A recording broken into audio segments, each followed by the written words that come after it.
अब एक अच्छी खबर, अमेरिका की फाइजर वैक्सीन के बाद अब सीरम इंस्टीट्यूट की कोविशील्ड वैक्सीन आने वाली है। सीरम इंस्टीट्यूट ने अपनी कोरोना वैक्सीन के इस्तेमाल के लिए DCGI से लाइसेंस मांगा है। अब तय हो चुका है कि वायरस पर वैक्सीन का पहला अटैक बहुत जल्द होने वाला है और उम्मीद है भारत को कोरोना से छुटकारा भी मिल जाए।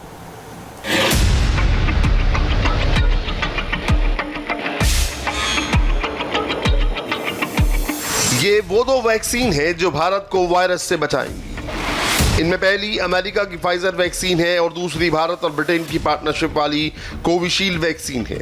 अब तक के ट्रायल में दोनों ही वैक्सीन 90% प्रभावी होने का दावा कर चुकी है और अब दोनों ही कंपनियों ने भारत में लाइसेंस के लिए आवेदन कर दिया है।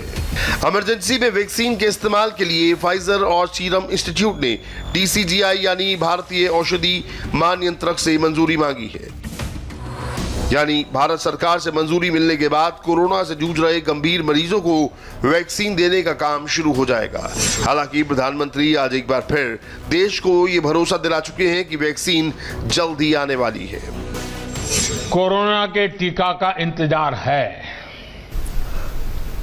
और पिछले दिनों में जब वैज्ञानिकों से मिला तो अब कोई ज्यादा देर होगी ऐसा नहीं लगता है, लेकिन संक्रमण के बचाव को लेकर हमारी सावधानी में कोई कमी नहीं आनी चाहिए।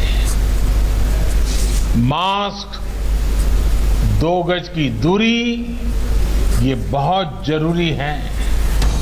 पुणे के सीरम इंस्टीट्यूट की कोविशील्ड वैक्सीन कब तक आएगी, ये जानने के लिए आपको वैक्सीन के लाइसेंस की प्रक्रिया को समझना होगा। सीरम इंस्टीट्यूट ने ब्रिटेन की एस्ट्राजेनेका के साथ कोविशील्ड वैक्सीन की 100 करोड़ डोज बनाने की डील की है। ब्रिटेन में हुए ट्रायल के डेटा के आधार पर भारत में वैक्सीन के लिए इमरजेंसी यूज अप्रूवल मांगा गया है। भारत में ड्रग रेगुलेटर डेटा की जांच करने के बाद वैक्सीन को अगले साल जनवरी तक अप्रूवल मिल सकता है। आपको जानकर हैरानी होगी कि आमतौर पर किसी दवा के अप्रूवल में 5 से 10 साल का समय लगता है, लेकिन इमरजेंसी की स्थिति में ट्रायल के नतीजों को देखकर जल्द मान्यता दी जा सकती है। कोरोना की महामारी को देखकर इस वैक्सीन को अब तक सबसे कम समय में दी जाने वाली मान्यता होगी। अब तक की सबसे कम अप्रूवल की समय सीमा 4.5 साल थी, लेकिन कोरोना से मौत की स्पीड को देखकर और दुनिया भर की सरकारों ने EUA यानी इमरजेंसी यूज ऑथराइजेशन में वैक्सीन को जल्द से जल्द मान्यता देने का फैसला लिया है। इसके लिए वैक्सीन के क्लिनिकल ट्रायल्स के डेटा को आधार बनाया गया है, जिसमें दोनों ही वैक्सीन 90% तक असरदार बताई गई हैं। अब तक के नतीजों से सीरम इंस्टीट्यूट का दावा है कि कोविशील्ड वैक्सीन अपने ट्रायल में 90% तक असरदार साबित हुई है और जनवरी 2021 से भारत में मिलनी शुरू हो जाएगी। सीरम इंस्टीट्यूट ने ब्रिटेन में मौजूद अपनी पार्टनर कंपनी एस्ट्राजेनेका से 10 करोड़ डोज का समझौता किया है। जनवरी तक कोविशील्ड की कम से कम 10 करोड़ डोज मिल जाएंगी, जबकि जून-जुलाई तक इसकी 30 करोड़ डोज तैयार की जा सकती हैं।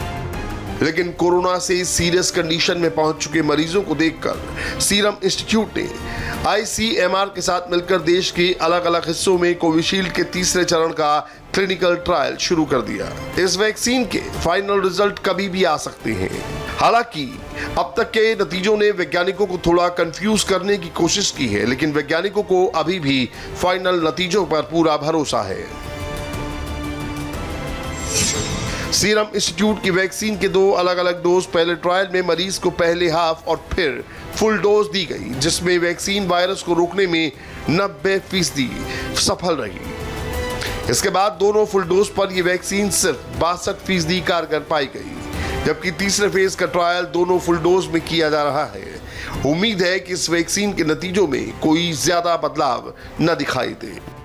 अब वैज्ञानिकों के लिए समस्या यह है कि भारत में वैक्सीन के बिना ट्रायल के हाफ और फुल के बाद अनुमति देना मुश्किल साबित हो सकता है। इसलिए दोनों फेज में फुल डोज के वैक्सीन को ही देने की अनुमति मिल सकती है।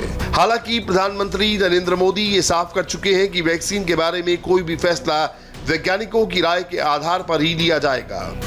इसमें वैक्सीन देने में लोगों की सुरक्षा सरकार की पहली प्राथमिकता होगी। हालांकि आखिरी फेज के नतीजों को देखकर वैक्सीन को मान्यता देने वाले नियमों में बदलाव किए जा सकते हैं, लेकिन लोगों की सुरक्षा के साथ किसी भी तरह का समझौता नहीं किया जा सकता है।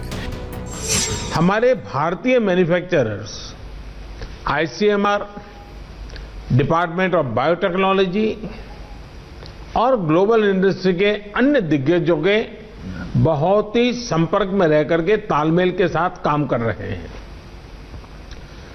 आप एक तरह से मानकर चलिए कि सभी कमर कस के तैयार बैठे हैं।